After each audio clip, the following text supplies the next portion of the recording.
Hello, welcome to part two.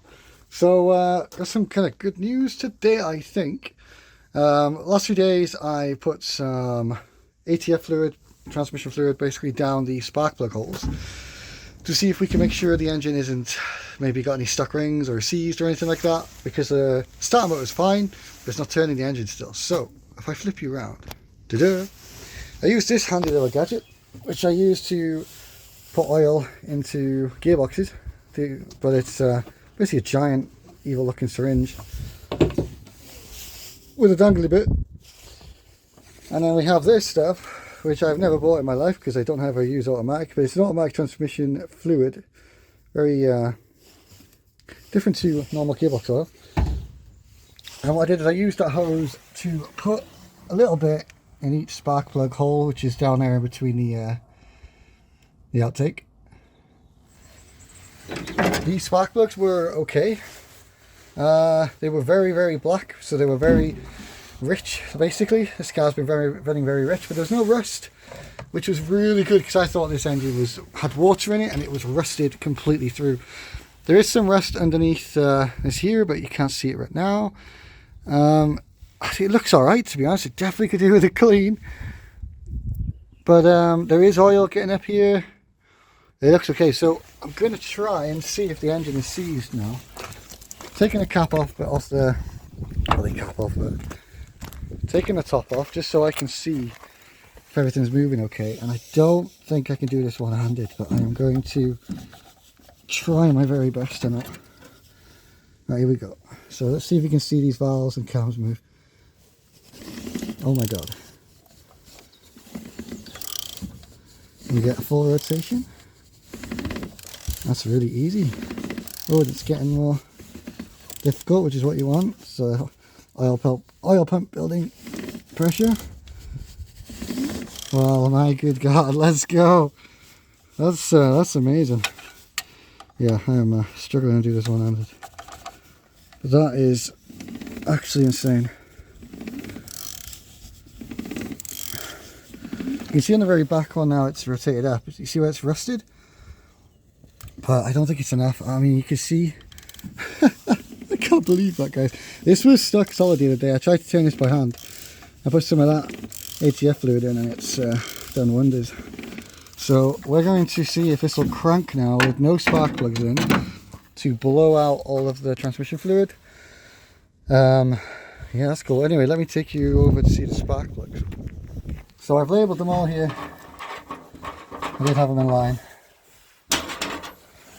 So I know which one. The reason I label these is because I know which cylinder it comes out of. So if I have a spark plug that shows me an issue, I know which cylinder that is to look at. They are all very similar. They're all just very black. I have gone over them with a wire brush just to clean the worst of it off. But you can see the rust obviously on the exterior. But as it gets inside the actual shaft, it's absolutely fine. There's no rust. So that was a good sign the other day. This one you can see has been replaced. It's not the same one. Usually if you replace a spark plug you want to replace them all, really. And well, I do. This one, I've cleaned it, so it's too late now to show you, but this one was soaked in oil. Tons of oil getting in this, so we might have a problem with that. But yeah, let's go see if we can get the start to turn the engine now. The trick, if anyone's got one of these old starters, on the back of the starter there's like a little shaft.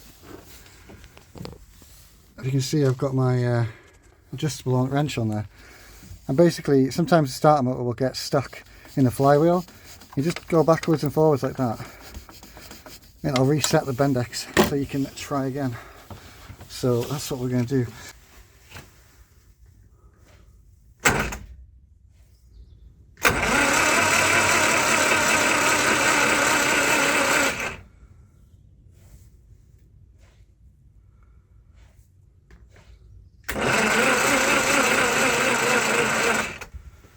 Well, there we go, it turns. Already dying though, but it does turn. Let's go. Progress.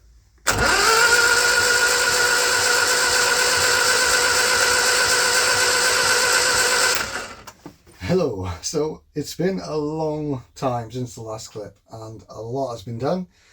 Didn't film a lot of it because to get a tiny bit of progress just takes so long and it's not the most interesting stuff. So I'm going to just quickly catch you up to what we've done.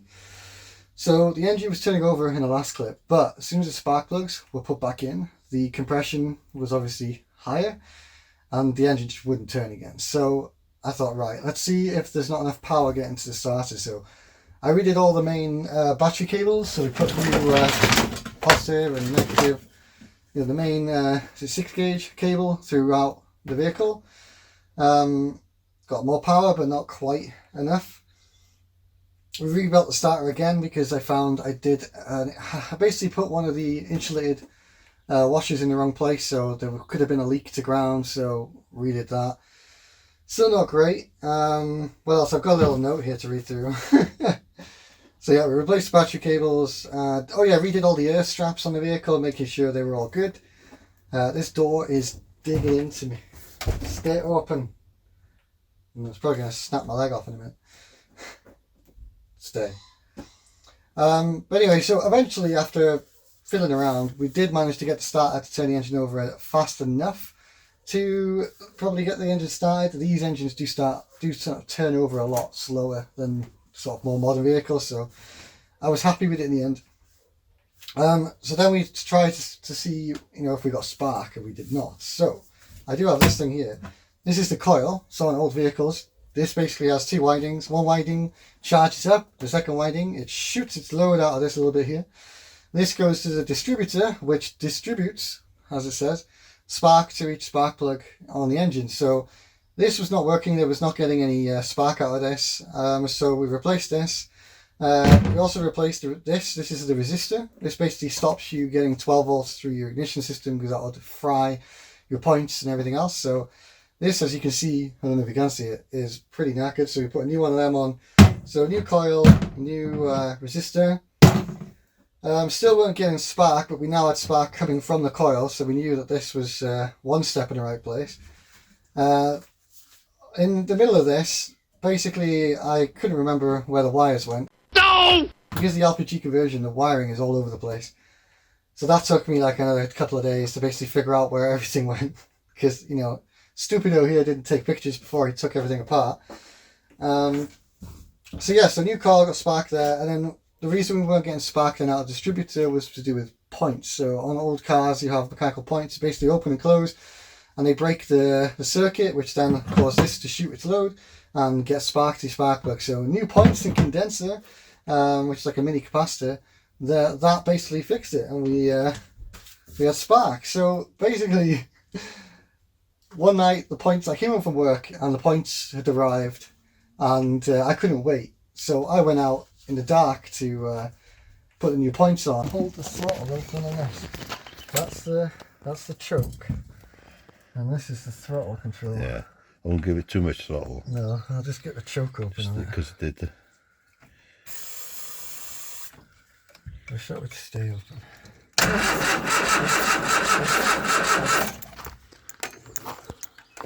Let me try it. Yeah, you can.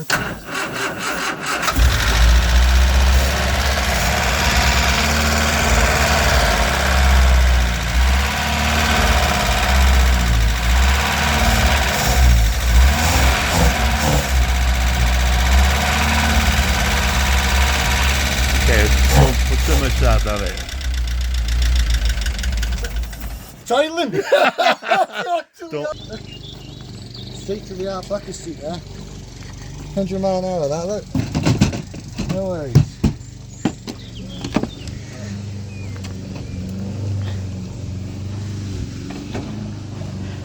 Oh, the glass is going to fall out though.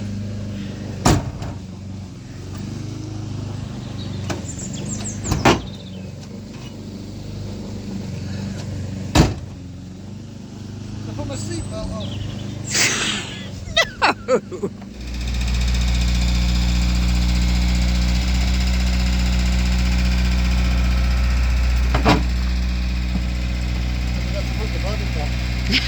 You can't see out the window. Well, it's idling like a champ.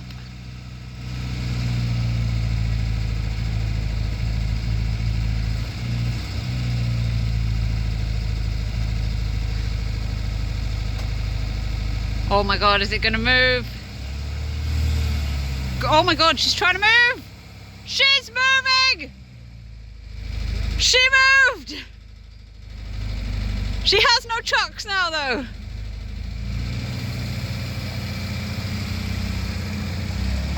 There's something making a weird noise under there. She freaking moved! Sorry, I apologise. That audio is going to be absolutely useless now. My god, she's beautiful. She is smoking! She's going backwards. Yeah, she's smoking.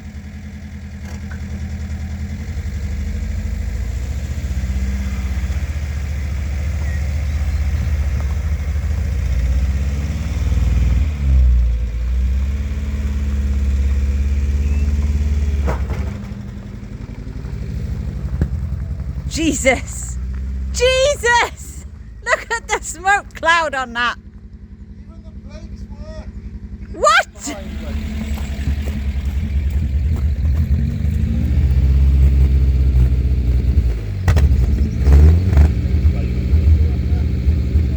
Wow, she's not sounding too badly. Couple of issues.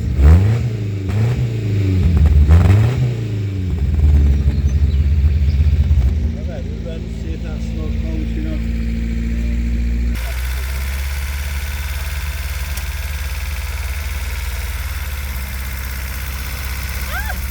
She moved!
So that's awesome. It does start and drive just about. However, I've noticed there's an issue with the timing. There's a vac control, which is basically a little tube connected to your carburetor. And basically when air comes in, it causes a vacuum and it advances the timing of the distributor. That is not working. So that is why the engine is not idling. And when you put your foot on the gas, it just dies. So in the next video, we're going to be taking the distributor out, finding out, what's wrong with that. Replacing the vac advance unit. We are also going to be operating the starter to a more modern version of a V8 Jag, because this one, if you don't start the engine within like 30 seconds, it kills your battery and you have to go charge it again. So I'm going to get a newer starter because I don't want to be somewhere in the middle of the countryside and my starter just kills my battery and we're stuck. I also have got a lot of cool new stuff to work on the dashboard and lights and everything like that. So we didn't get to do the walk around that we were going to in the back of the cab. Ow! Door! So the next video is going to be pretty cool. We're going to be doing a lot of more like advanced timing work and everything. We're going to be showing you cool things like lights working and more of the interior, and hopefully get the engine running a lot better. So yeah, stay tuned and stick around for a lot more fun stuff to come.